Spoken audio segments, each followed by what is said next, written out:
Alors je sais pas si j'ai fait le bon choix, je me suis embarqué dans un truc gravel. Ah ouais, l'enfer. Putain, mais qu'est-ce qui m'a pris de mettre ça sur la trace, moi? Allez! J'ai l'impression d'avancer à reculons. 36 degrés au compteur là. En même temps, c'est le désert, enfin, c'est dans le monde quoi.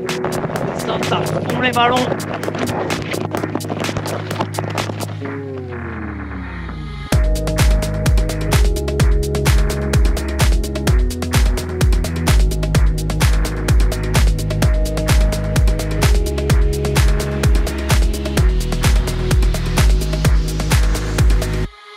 Les amis, 3 minutes avant le départ de cette Desertus.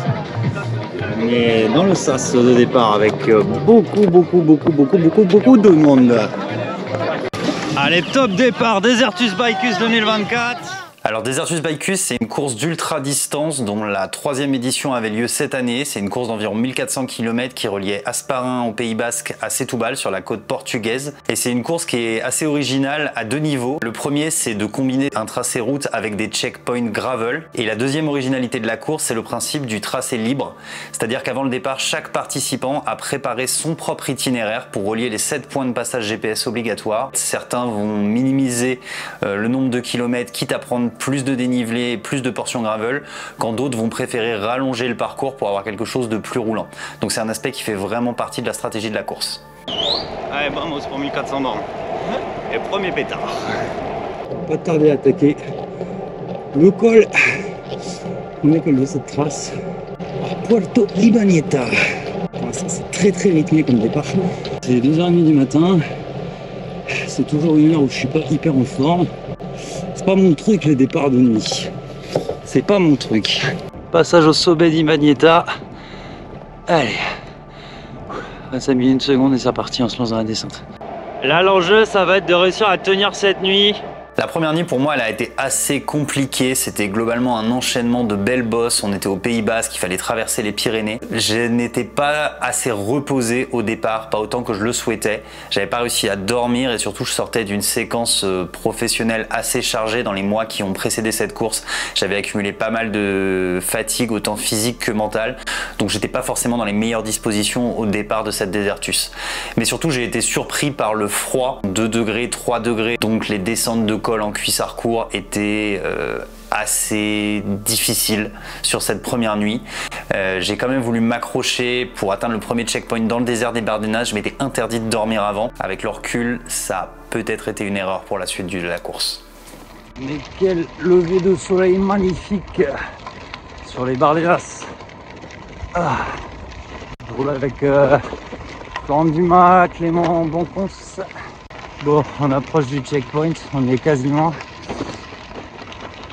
Moi je m'endors un peu, je vais fermer les yeux 5 minutes là-bas. Mais comme je suis avec eux, c'est cool, ça me tient éveillé. Et ça va signer la première journée qui va démarrer sur cette Desertus. 175 km au compteur là. Allez, ça repart du CP1. Après une petite sieste. C'est encore très froid, j'ai pas pu vraiment dormir. Enfin, pas comme je voulais. Ce sera suffisant pour avancer un peu sans s'embrouiller. Alors, combien pour le prochain? 236. On a 180. Ça fait pas tout à fait 9 heures qu'on est parti. Pas mal étant donné le dénivelé, puisqu'on a 2009 des plus déjà. La première étape était la plus vallonnée de toutes, je crois.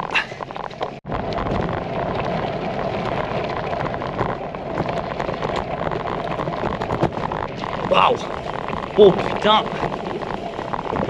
Caillasse dans cette jambe là! Elle n'est pas passée loin de la gamelle. Bon alors ce qui est cool avec les ultras de ce genre, c'est qu'on retrouve tous les copains de dessus. Johan dans la roue, camarade de Raffo, avec qui on avait pas mal roulé, avec qui on a roulé des gravelman aussi.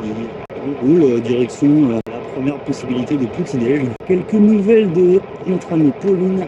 Malheureusement pour elle c'est moins cool. Prenez le départ avec grosse tendinite avérée au genou. Elle s'était dit qu'elle essayait d'atteindre le CP1 et à viser après, mais elle n'a pas trop réussi à faire le premier col déjà. Donc elle a fait demi-tour et c'est un scratch malheureux. C'est dommage pour elle parce qu'elle avait vraiment bien préparé cette course. c'était mis des gros objectifs, c'était en train d'être l'hiver. Je pense que en fait, elle s'est entraînée, mais trop fort. Trop fort, trop vite. Donc on va en tirer les troncs pour la suite. Et on va faire en sorte qu'elle soit prête pour la raf. Elle a pris un coach qui a fait sans doute du travail maintenant, mais elle va reprendre un peu en main son entraînement. On se resynchronise un peu tous les deux. Parce qu'au loin, on s'est mis en duo, mais moi j'ai pas trop envie d'amener pour une deuxième fois. Bon alors les amis, nous sommes dans une section relativement monotone. On traverse la pampa. Voilà, ça ressemble à ça. Bon alors là les copains, le jeu c'est de résister à la chaleur. Un peu plus de 30 degrés. Et on est toujours dans cette espèce de ligne droite interminable.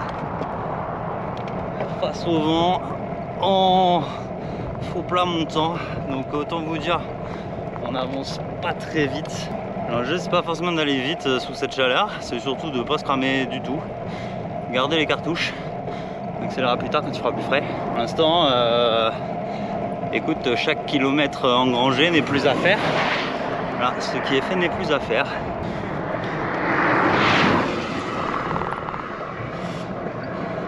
Malgré le bruit qui peut faire peur, c'est hyper agréable de rouler en Espagne parce que les mecs s'écartent vraiment. Ils te font jamais une crasse. Si seulement on pouvait avoir le même comportement de la part des automobilistes en France, ça réduirait tellement les problèmes, les conflits entre cyclistes et automobilistes. En fait, moi du coup je me mets bien à droite, normal. Mais les mecs ils doublent sur la voie de gauche. Enfin logique quoi, il y a toute la place donc il va pas me mettre en danger. Mais pour eux c'est logique. Expliquez-moi ce qui cloche chez nous. Non mais regardez-moi qui blottit pas. Tu vas plus vite que moi, oui bah oui oui. Je crois que l'assistance moteur c'est pas autorisé quand même hein. Écoute à 34 km/h ça va, c'est honnête.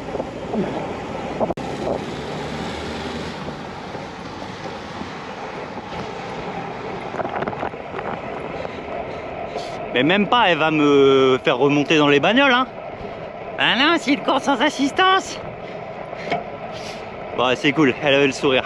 Je suis dégoûté pour elle là que physiquement ça le fasse pas avec sa tendinite au genou. Mais elle a l'air d'avoir la patate, ça a l'air de lui plaire aussi de vivre un peu l'aventure autrement avec son van.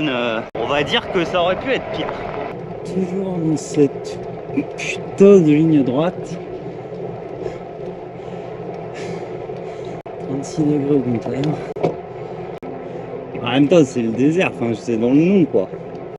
Désertus. Fallait s'y attendre. Dire qu'aujourd'hui c'est la journée la plus fraîche qui prévoit. Je sais pas si je préférerais pas un bon petit orage. Très franchement. Allez enfin une descente. Après cette montée interminable. Interminable à cause de cette chaleur parce que dans l'absolu elle a rien de méchant. Mais là avec la chaleur c'est un supplice. Et là on peut enfin se rafraîchir. Va falloir en profiter fort. Me voici reparti après une bonne heure de pause. L'objectif de finir cette deuxième étape. Il me reste une centaine de kilomètres. Ah non même pas, 70 km. Pour le CP2, un petit col de 11 bornes, quelques bosses encore. Mais une fois passé le col, ça devrait aller. En ayant pris le temps de manger, etc. De me reposer un coup. Bah, la température a pu baisser. Donc l'un dans l'autre, ça devrait être pas mal. C'était ma première vraie pause longue depuis le départ de cette course. Il est 19h12, donc il me reste 4h45 pour engranger un maximum de kilomètres, notamment atteindre ce CP et prendre un petit peu d'avance sur la suite. Donc c'est pas mal, j'ai 350 bornes au compteur, c'est le volume nécessaire pour la faire en 4 jours. Je vais remettre 6 heures, un tout petit peu moins de vélo encore avant la fin des premières 24 heures. J'avais eu en tête à un moment de faire 500, avec la chaleur de cet après-midi, clairement ça s'est tombé à l'eau. Mais voilà, c'est globalement assez honnête. L'enjeu c'était surtout de pas me cramer, puisque je compte pas dormir cette nuit, mais plutôt rester sur mon idée de faire des micro-siestes quand j'en ai besoin. J'ai essayé de maximiser le roulage de nuit parce que C'est encore là qu'on avance le mieux. Allez, top, sommet de la bosse. Allez. Allez, la température a baissé. Je commence à retrouver un peu des sensations. J'ai l'impression d'être complètement déshydraté, c'est chaud. Et j'ai oublié de remplir mon bidon, enfin un et deux bidons quand j'étais arrêté. Donc là j'en ai qu'un, bon. Ça devrait le faire quand même. Je sais qu'il y a une fontaine encore avant le checkpoint que j'ai repéré. Je fais toujours un topo pour les ravitaux en bouffe et les fontaines sur les parcours. Un topo assez détaillé avec toutes les options kilomètre par kilomètre. Ça me sauve la vie assez souvent. Petit conseil, préparez vos traces. Bon les amis, la GoPro fait des siennes et de toute façon on est de nuit donc il n'y a pas grand chose à voir. Mais je suis devant le CP2 de cette trace Desertus. J'ai finalement pris beaucoup plus de temps puisqu'il est quasiment minuit.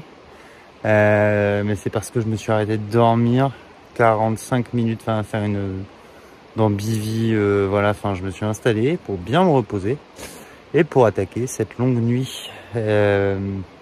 Donc 417 km au compteur. Pas tout à fait minuit, donc ce sera 420-425 à minuit. Pour ces premières 24 heures de Desertus, le rythme pour le faire en 3 jours, c'est 450 quotidien. Mais la suite étant plus roulante, je pense qu'on peut dire qu'on est toujours en course pour les 3 jours. Même si j'ai pris un petit coup de mou à la motivation tout à l'heure, je vais pas vous le cacher. Parce que ça implique de vraiment se la mettre, de pas dormir et tout. Mais je pense que j'étais juste fatigué. Là, ça va mieux. Donc je ne traîne pas, je ne m'éternise pas. Et c'est reparti pour la suite direction le CP3 dans 120 km. Bon, et ben raté. J'avais tenté la stratégie de... Je vais optimiser les nuits pour rouler toutes les nuits et tout. Parce qu'il fait pas chaud et que comme ça tu peux normalement appuyer sur tes pédales. Mais là j'ai plus du tout de jus, j'ai des absences dans les descentes, je me fais un peu peur là. Donc j'ai trouvé un abribus et je vais m'arrêter plusieurs heures pour dormir pour de vrai et récupérer. Tant pis pour les 3 jours. On va essayer de viser un 4 jours. Ce sera déjà pas mal.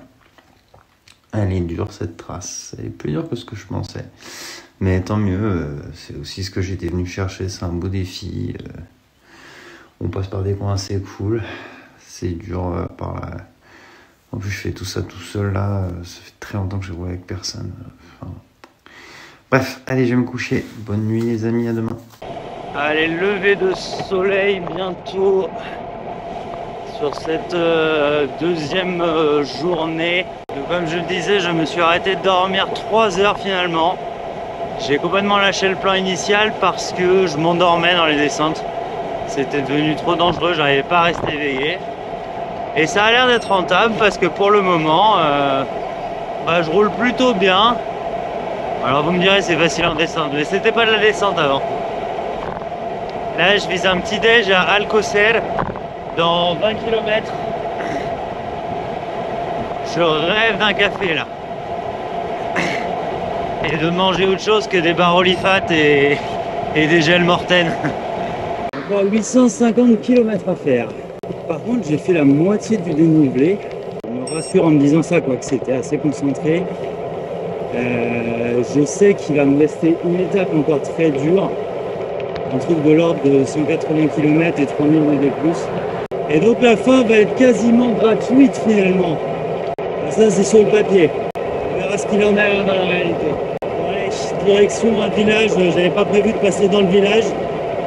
Mais j'ai tellement envie d'un petit déj que je vais faire un détour. Allez, après un petit déj salutaire. Je repars pour enfin atteindre ce CP3. Alors mon plan va changer parce que je la mettrai plus en 3 jours. Je sais même pas si je la mettrai en 4, mais c'est pas très grave. J'ai un peu réfléchi, je me suis dit est-ce que ça a du sens d'aller au bout de la course si tu rates ton objectif de temps et tout. C'était exactement le genre de réflexion qui m'avait pollué à l'époque sur la RAF. Et j'espère avoir un petit peu progressé dans ma tête depuis. Et donc ouais, on va aller au bout de la course, on va essayer en tout cas. Et le chrono on s'en cogne un peu. Donc mon objectif du jour, ce que je vais faire comme j'ai besoin de récupérer, je vais faire 200 bornes aujourd'hui pour atteindre la mi-parcours à Tolède. Je vais me prendre un hôtel, je vais me faire une nuit complète. Ça va et toi? Ouais, super. Dur dur hein. Ouais, c'est. T'as réussi la nuit là, non? J'ai essayé, j'ai pas réussi, donc je me suis arrêté 3 heures dans un autobus. Ça caillait en fin de nuit. Ouais, C'était arrêté début de nuit à la ville juste avant le CP2, la Molina. Ouais, exactement. Là c'était pas mal, on est dans les 3 heures dans un parc, j'étais avec un pote. Ah, mais je crois que je vous ai vu. Ah oui, t'es dans la descente sur la gauche? Ouais. Ouais, c'est ça. Du coup, Les camarades sur des Artus. j'ai pas réussi à tenir, tu m'as dit, j'ai redormi une heure. Ouais. Bah pareil, moi je me suis dit, tu sais que c'était des gorges avec la rivière et tout. Ouais. Du coup je voulais dormir au CP2. Et je préférais m'arrêter un petit peu avant parce qu'il n'y avait pas trop froid. Ouais, ce que je me suis dit aussi. Mais ouais, en fait, j'arrivais pas à récupérer. C'est dans les bosses avant là. Je suis en Ouais. train de marcher dans le truc à 4%. Je fais bon, T'étais fatigué là quand même. ouais. Il va peut-être s'agir de dormir à un moment. Wouhou! Ah ouais. Ah ouais, j'ai été quoi. Ouais, ça passe, ça passe. Franchement, c'est parce que je suis fatigué. Là, ça me plaît. Peut-être que tu veux garder ton vélo un peu. Oh putain, on est très léger le vélo. Voilà. Ok. Bon, on m'a connu plus à l'aise en gravel. Ah ouais, c'est vraiment, c'est pierrier quoi. Enfin, pierrier, pour du vélo de route quoi. Tranquille.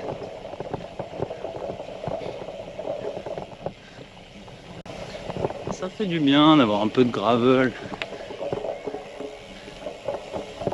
Ça change. On retrouve les sensations qu'on aime. On va mettre les mains en bas, ce sera mieux sur le contrôle. Je pense que j'aurais dû prendre à gauche.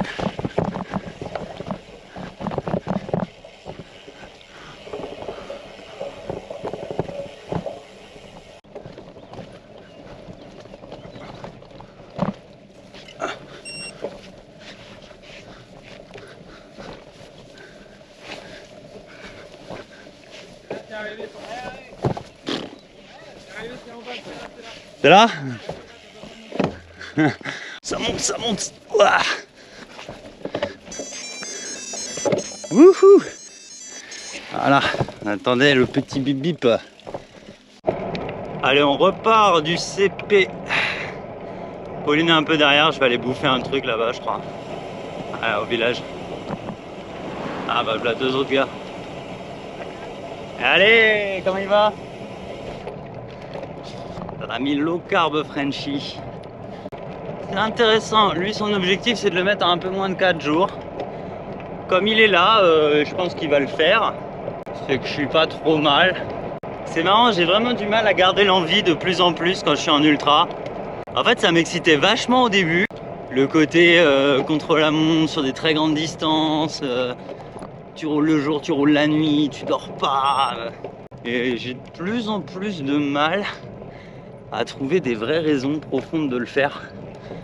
Des raisons qui font que quand tu es sur le vélo et dans le mal, ben en fait tu t'accroches.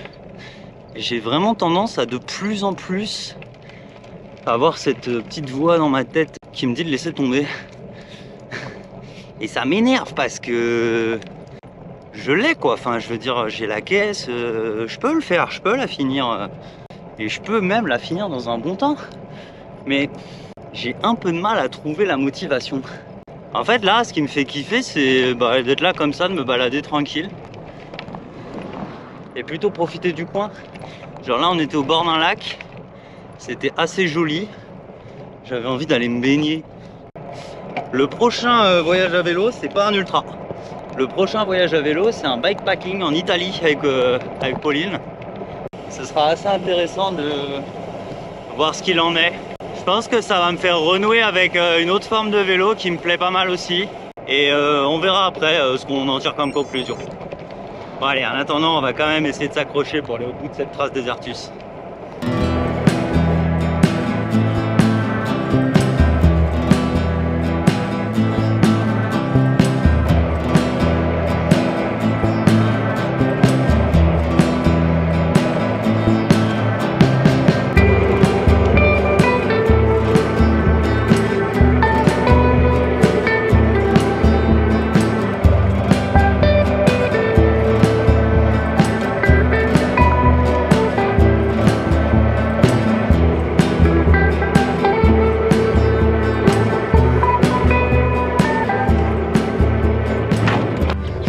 Grosse montée de bâtard.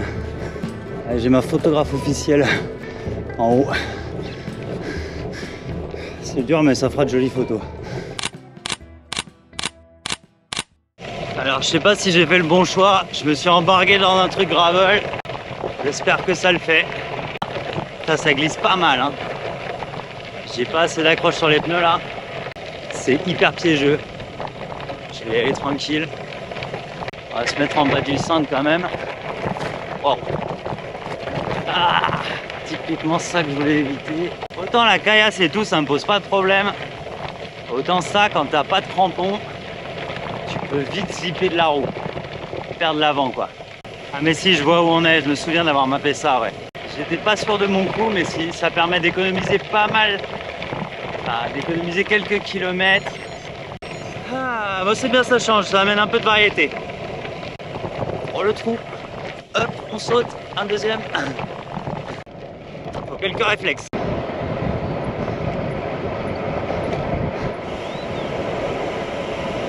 Oh mais qui voilà. Putain, ça avance là. Ouais, prends la roue.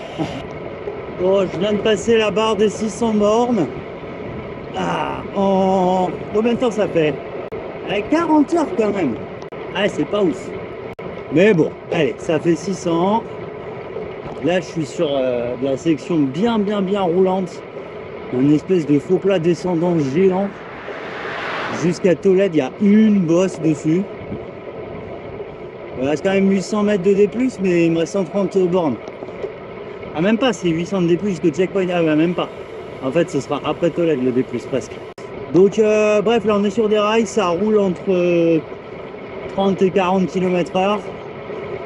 Conclusion, en fait c'est cool, ça va vite là. Ça va vite à tel point qu'en fait je vais arriver trop tôt à Tolède. Donc je pense que je vais pousser un peu plus. Tant pis. Enfin tant pis, tant mieux, je sais pas. Le truc c'est qu'après c'est une portion qui est vraiment désertique. Donc il faudra faire le point sur la bouffe et la flotte. Je vais racheter des bouteilles et des trucs que je mettrai dans mes poches. Parce qu'en gros pendant 200 km après il n'y a rien. Et une téléportation plus tard, me voici à nouveau dans la route Pauline. Bon alors Pauline, comment ça va sur cette Desertus après 618 km? 10 km de bus. 618 bornes en van. C'est vraiment chaud. Ouais. Ouais mais bon ça va, t'as l'air en forme, tu roules à 37, c'est cool. J'ai connu plus fatigué. Non mais si tu veux, tu me fais toutes les bosses et moi je fais tout le plat, ça va. Ouais vas-y hein, franchement. Mon genou nickel là. C'est pas une douleur là. Moi je vais me mettre bien astucieusement dans la roue. Et hop là, le wagon, 35 bornes à l'heure. C'est cool. Allez, en approche rapide de Tolède, on est à 25 bornes. Je suis embarqué dans une espèce de piste gravel depuis un bon moment. Je me souvenais pas trop d'avoir volontairement mis ça sur la trace.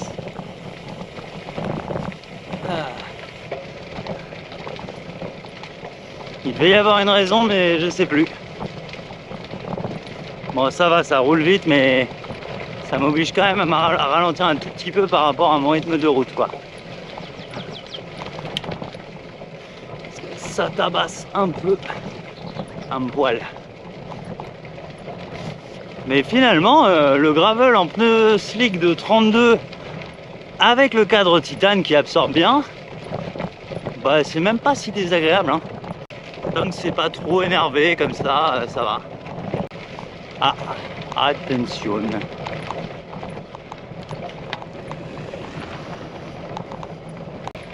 Ah, il m'a mis de la fumée partout, putain. Allez, je vous laisse, je peux pas parler. Hein. Elle est très très longue cette piste, dis donc. Je sais pas quand on en sort, mais j'ai l'impression que c'est pas tout de suite. J'ai réussi à me foutre un 10 km ou 15 km gravel. Super. Ouais, on va pas se plaindre. Par contre, je crame là. C'est chaud patate. Il va falloir que je m'arrête pour recrémer. Un truc de ouf parce qu'il est quand même 19h quoi. J'ai l'impression que ça tape encore plus qu'à 14h.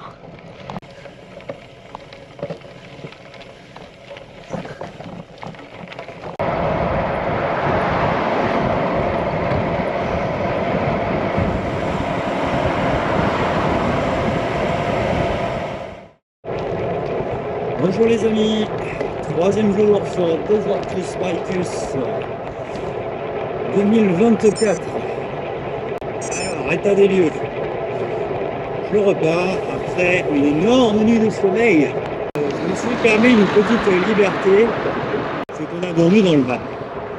On a dormi dans le van parce qu'en fait c'était plein d'hôtels de partout, donc si tu veux dormir confort à Tolède, tu peux prendre un hôtel. En dehors de l'avantage financier, j'ai envie de dire, que ça représente de ne pas payer une nuit d'hôtel, et bien Pauline était là avec le van, donc on a dormi dans le van. Voilà, comme ça c'est dit. Voilà, on considérera que c'est de l'assistance qui veut. Je ne l'aurais pas fait en dehors d'une grande ville. Je ne l'aurais pas fait en dehors d'un endroit où tout autre concurrent pouvait dormir à son aise et pas dans un bivy sur le bord de la route. Et voilà. Alors, du coup, il me reste une trentaine de kilomètres aujourd'hui, ce matin, jusqu'au CP. Je devrais arriver relativement vite. Je sens que ça a été rentable. Premièrement, j'ai pu bien me crémer hier soir avec du Cétavlon, la crème miracle, qui répare les peaux à une vitesse folle. C'est assez bluffant ce truc, vraiment. J'étais tout brûlé des fesses hier. Rien d'anormal après 700 km non-stop sur ton vélo, quoi. Et là, ben, ça va mieux. Ça va même beaucoup mieux. Et donc, on est reparti pour la deuxième moitié du parcours. J'en ai profité pour faire le point mécanique. Bien regonfler mes pneus, tout bien revérifier. Je me rends compte que j'ai juste oublié de redécaler un peu ma cale qui me faisait mal au genou hier. Je vais attendre de voir si c'était pas juste les suites de ce petit problème de cale que j'avais eu quelques heures auparavant, qui m'avait un peu flingué ma position. Et j'espère que ça va aller au bout. Hein. Du coup, bon, ben forcément, je suis pas du tout dans le temps, ni pour les 3 jours. Et en fait, même, je suis même plus dedans pour les 4 jours, je crois. Je ne mets aucune pression et je vais juste essayer d'aller tranquillement au bout. Il y a déjà pas mal de petits abandons par-ci par-là, d'insolation, de blessures diverses et variées, casses matérielles diverses et variées. Donc je pense que je vais pas trop me prendre la tête. Je vais juste kiffer, essayer de vous faire un beau film de course et aller au bout. Dans un temps même relativement honorable. Allez, on arrive au checkpoint. Salut. Quoi? Ouais, toujours.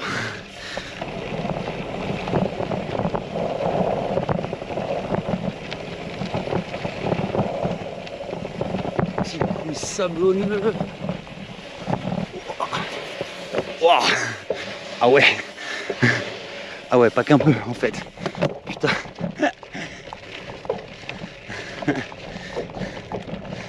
Je pense que ça, si t'arrives de nuit, que tu le fais pas gaffe, c'est direct dedans.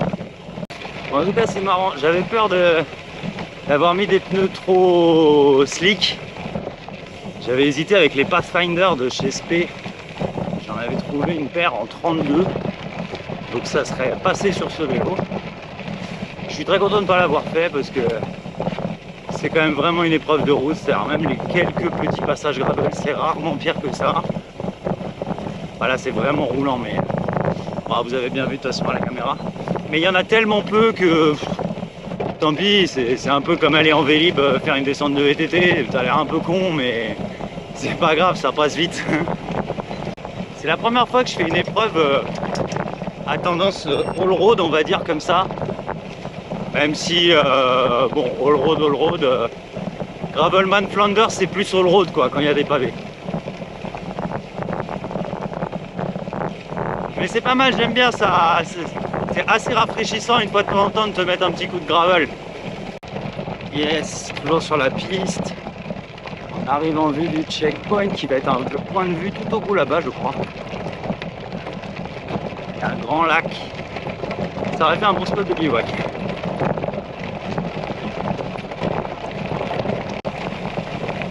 Allez, je m'arrête pas. Je prends un coup et je me casse.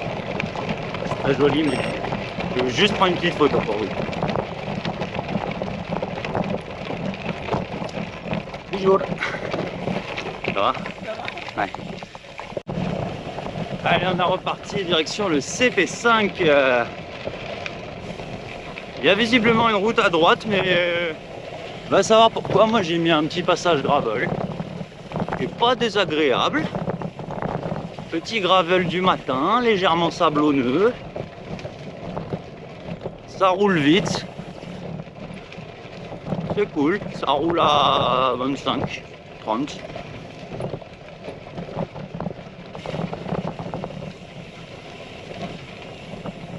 En espérant que ça reste comme ça.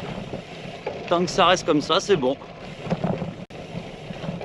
Allez, donc là, on est parti pour l'étape désert. On a 200 bornes où en gros il y a rien ou quasiment rien. Donc il va falloir économiser l'eau. C'est bien de ne pas partir trop tard le matin. C'est aussi pour ça que je m'arrête pas du tout de checkpoint là. Parce que mine de rien, la journée est déjà bien entamée. Que donc je vais la faire sous un soleil de plomb. Ah ouais, l'enfer. Ouah. Bon, ok, là c'est du sable. Ah, bon. Raté. Il va bientôt finir ce bordel. Si, c'est bientôt fini. Allez, on en est sorti, ça roule. Bon. L'objectif de la journée, ça va être de passer les 1000 km. C'est marrant, je suis en gros dans le même temps que ce que j'avais fait à la RAF. Même si là, le parcours est quand même plus complexe. Je suis quand même pas très entraîné, je trouve. Pas autant que ce que je voulais. Ah. Rapport au boulot, tout ça.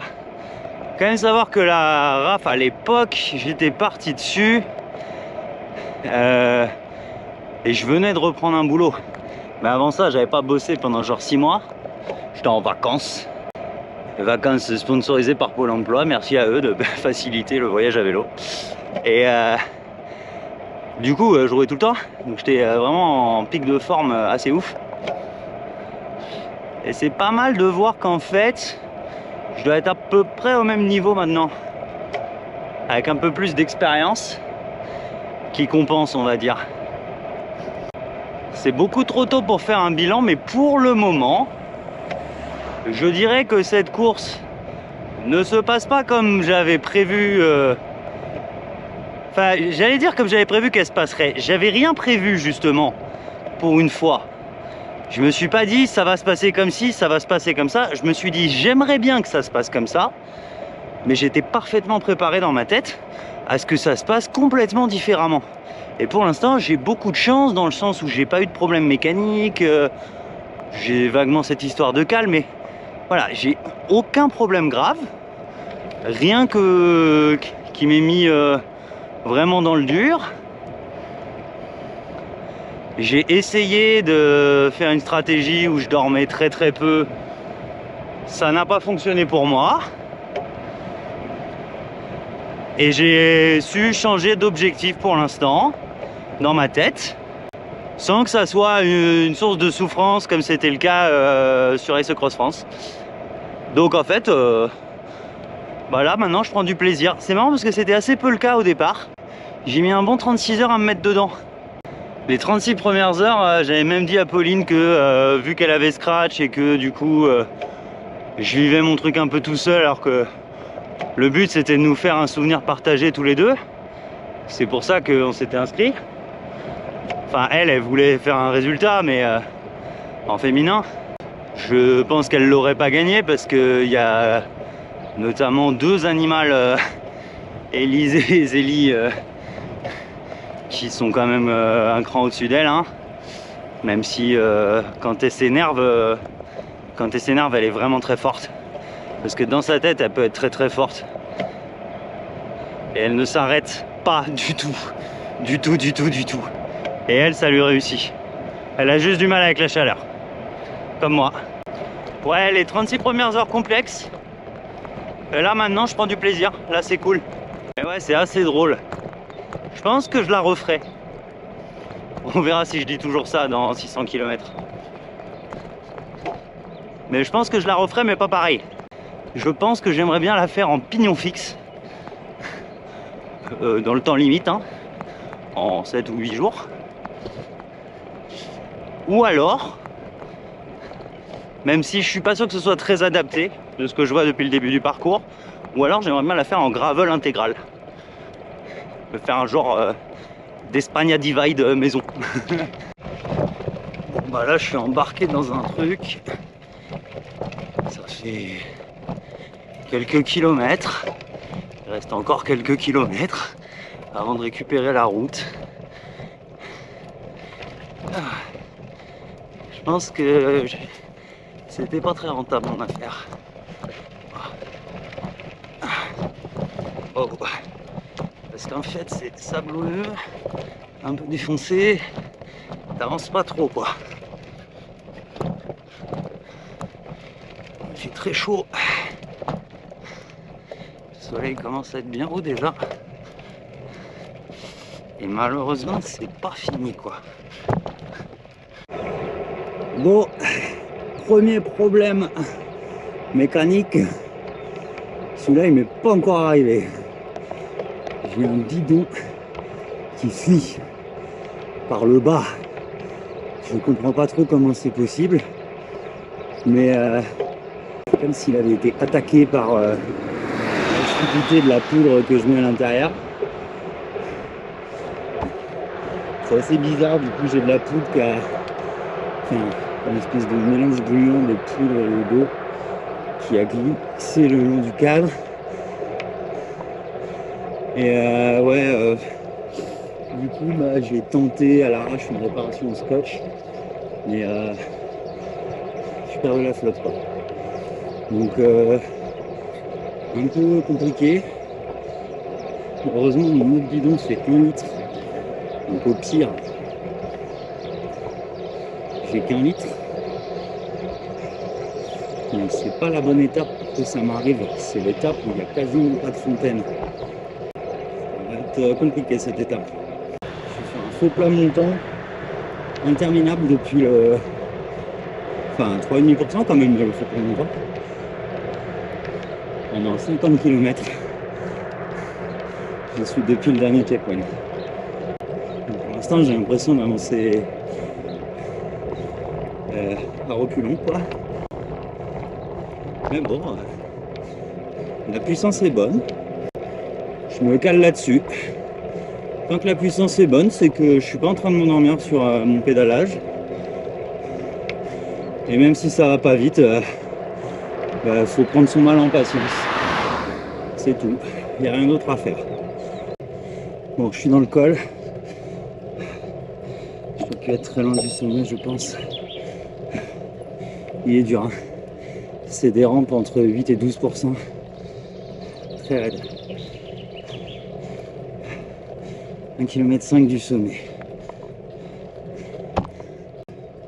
Il fait chaud!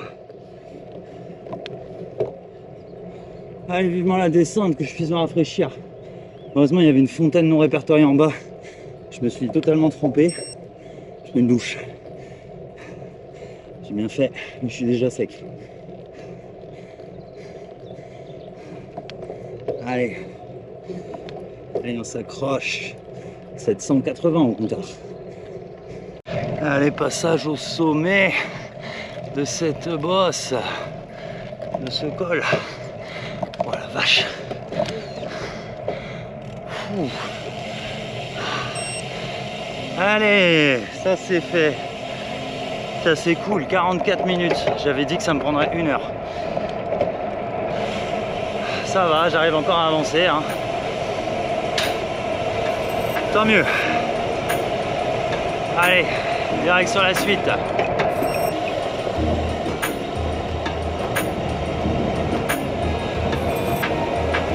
Ouais, c'est beau la descente là.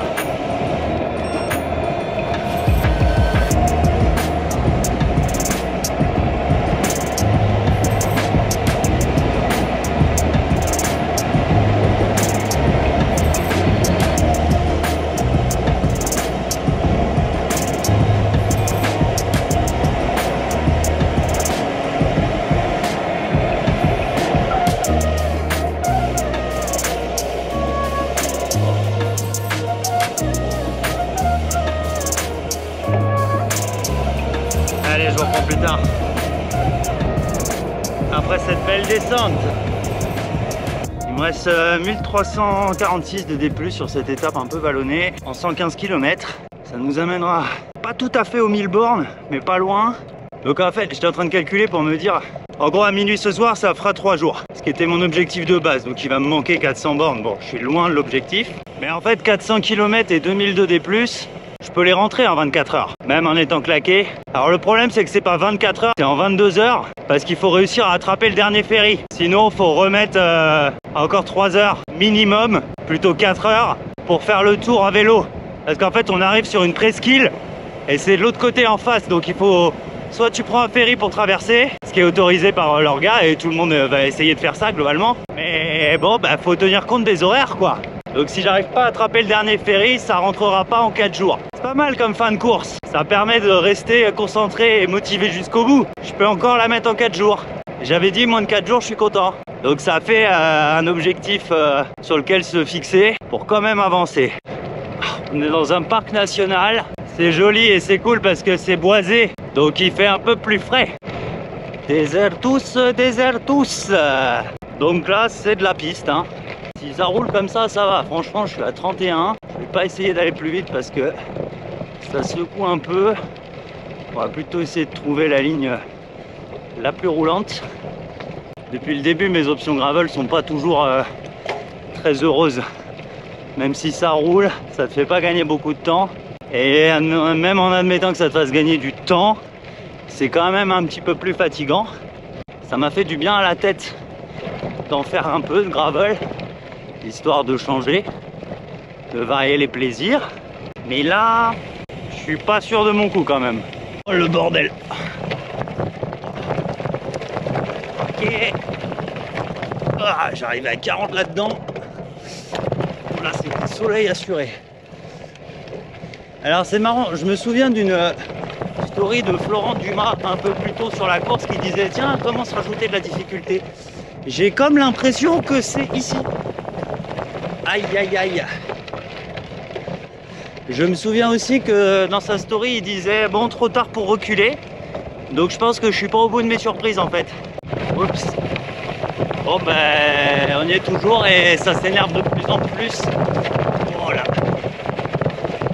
Les cailloux deviennent de plus en plus gros. La terre de plus en plus sablonneuse, ça fait chasser les roues. Tout ce que j'aime quoi. Alors, ouais, ok, je l'ai. Yes. C'était la bonne ligne.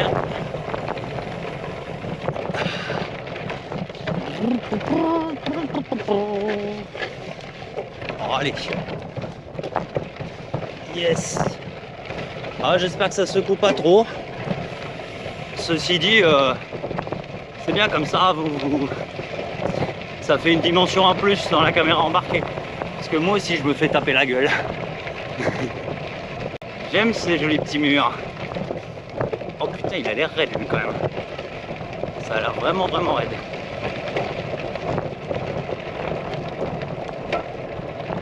Allez.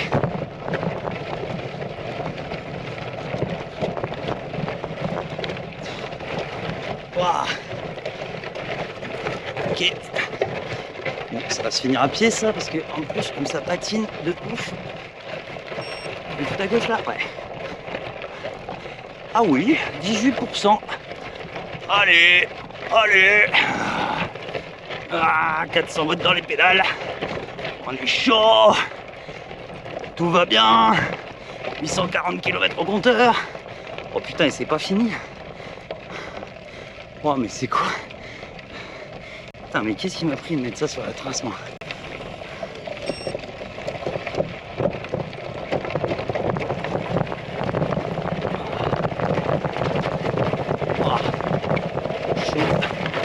Ouais, alors je suis pas du tout du bon côté là. Voilà.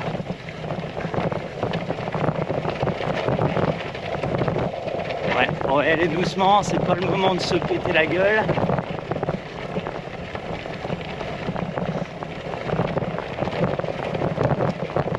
Bon, c'est ludique, mais c'est pas rentable sur une course de mettre ça. Mais j'adore. Les bosses sont là interminables. Je suis plus qu'à 800 mètres du sommet de celle-ci. Je fais que les enchaîner depuis ce matin. Ça ne fait que monter. Alors ça descend bien un peu après. Hein. Tu te manges énormément de démoins d'un coup. Ça va super vite. Pour le plaisir de les remonter derrière.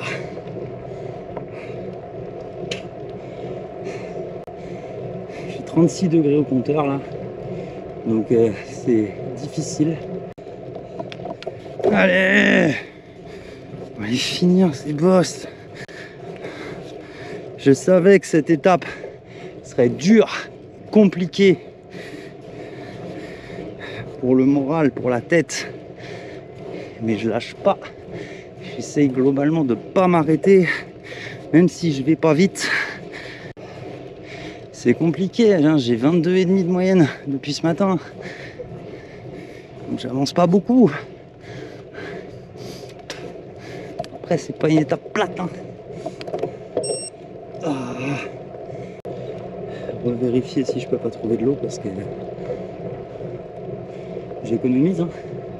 Il reste encore allez, à vue de nez un petit les 350 ml. Je suis dans une espèce de réserve régionale de chasse, mais en Extrémadure. Comment te dire? C'est quand on pense au désert, on pense à une espèce de truc avec du sable et des cactus. Là, c'est une autre vision du désert. Mais c'est pareil, quoi. Je suis étonné qu'il y ait une route. Enfin, si c'est une réserve de chasse. Faut bien qu'ils puissent venir chasser, les gars. Mais il n'y a rien du tout. 62 km du checkpoint. Ça paraît pas grand chose, 62 bornes. Mais il y a encore 3 ou 4 bosses. Étape rythmée. Qui me fait mal. Bon. On dirait que le sort s'acharne en termes de mauvais choix aujourd'hui, enfin, ou de malchance. Parce que là, j'ai un vent de bâtard dans la gueule. Donc, je suis ici en léger faux plat montant. C'est marrant, pour moi, c'était vraiment de la descente après, mais apparemment, c'est pas le cas. Ça vallonne encore. Et là, avec le vent, il est sous collé. Dans les prolongateurs, pourtant, hein, on essaie de tout ramasser, mais ça colle quand même. C'est reparti pour le gravel. Descente à fond les ballons.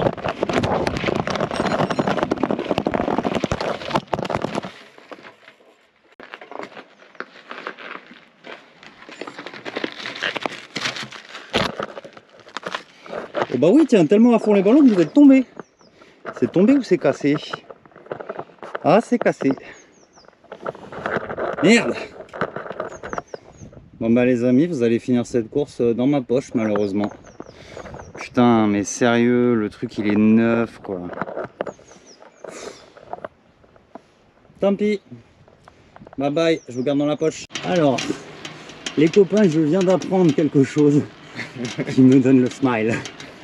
Ce monsieur que je croise avec ses compatriotes après cette journée tout seul dans le désert, pas de troisième qui vive, et ben ce monsieur vient de m'apprendre qu'au Portugal il y a 1 heure de moins, enfin ou de plus, je sais pas trop compter, je suis pas allé à l'école,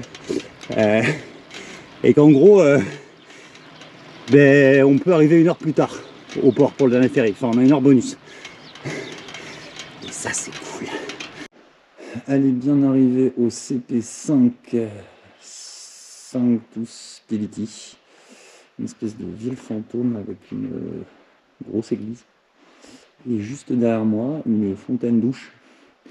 Je viens de me rincer, ça va me faire du bien. Allez, je repars, j'ai 32 km. C'est la section chrono, mais je ne vais pas la faire en chrono. J'essaie juste d'atteindre le prochain CP. Après ça, il me reste une section de 367 km et 2002 ou des plus.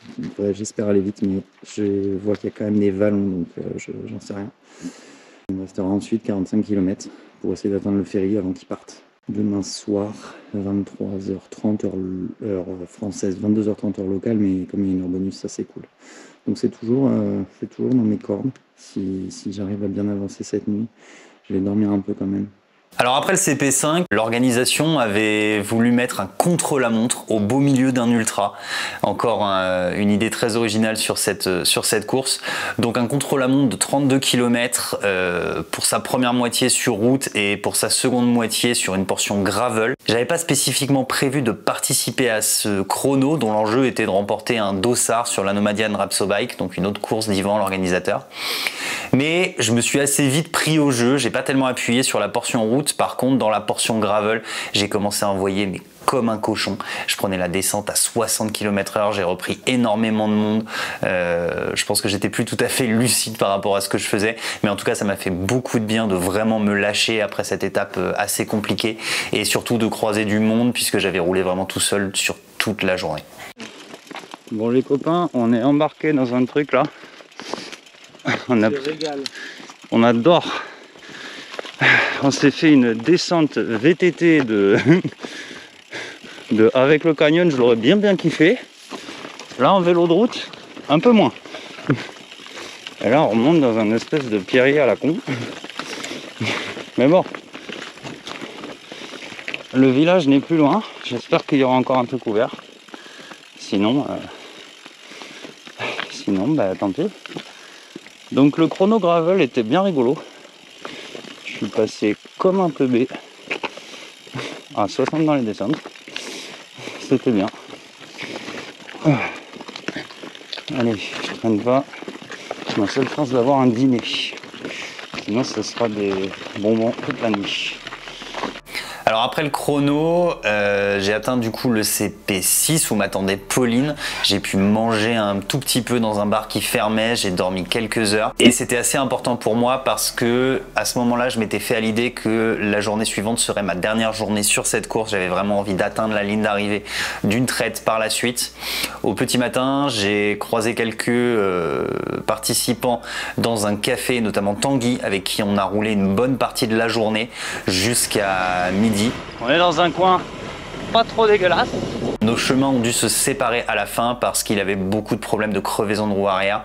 Je lui ai donné toutes mes chambres à air, je l'ai aidé à pas mal réparer sa roue, mais à un moment j'étais obligé de prendre le large pour ne pas perdre trop de temps. Ça roule toujours sur le Portugal, je suis juste à côté. Je viens de m'arrêter manger à Badajoz. Il est 15h30.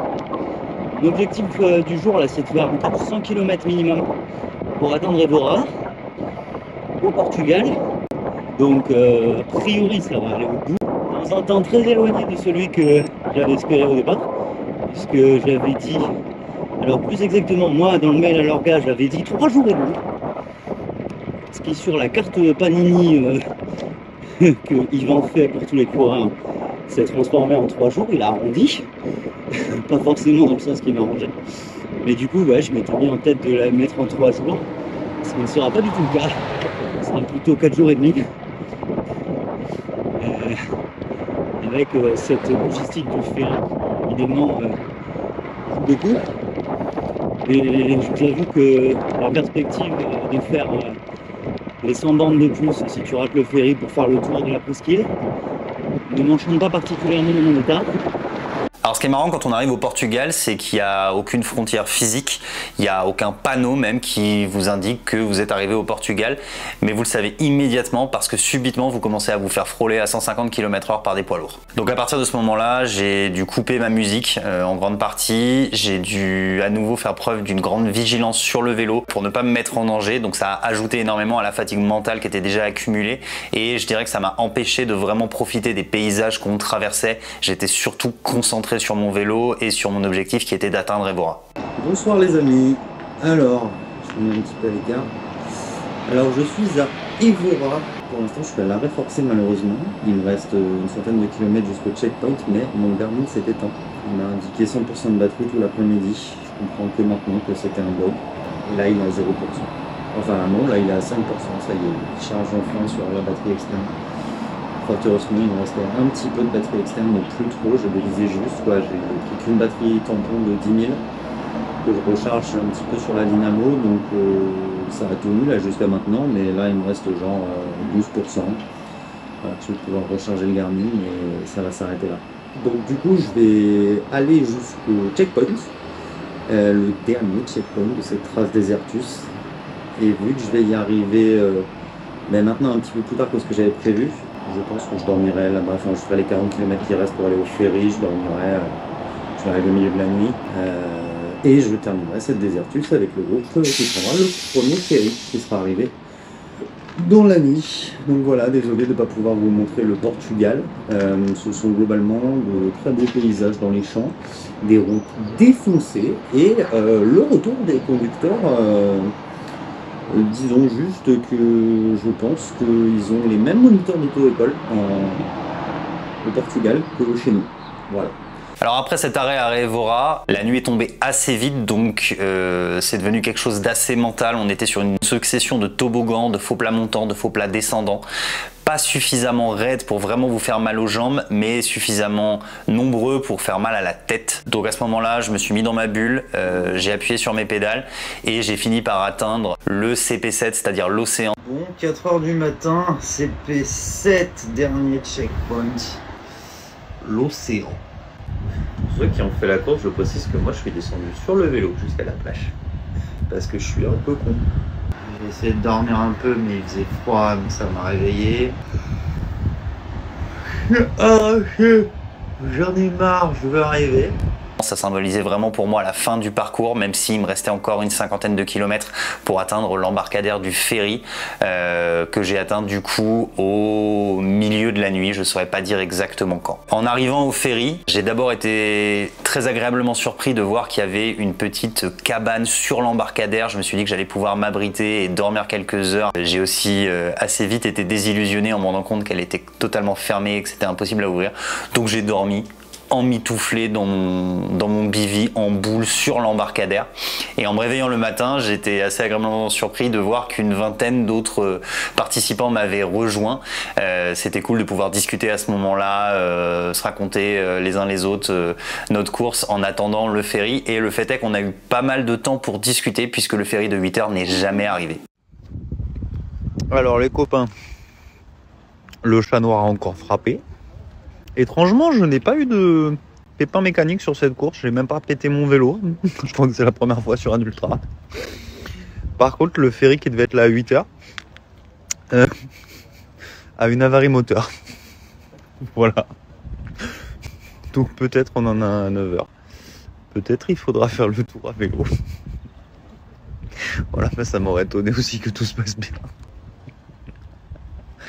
Bon, moi si c'est ça, on est 25. On va bloquer l'autoroute. On va être à 25 vélos comme des connards. Bon, allez vite, j'en peux plus, je vais arriver. Tu es satisfait de ta Desertus?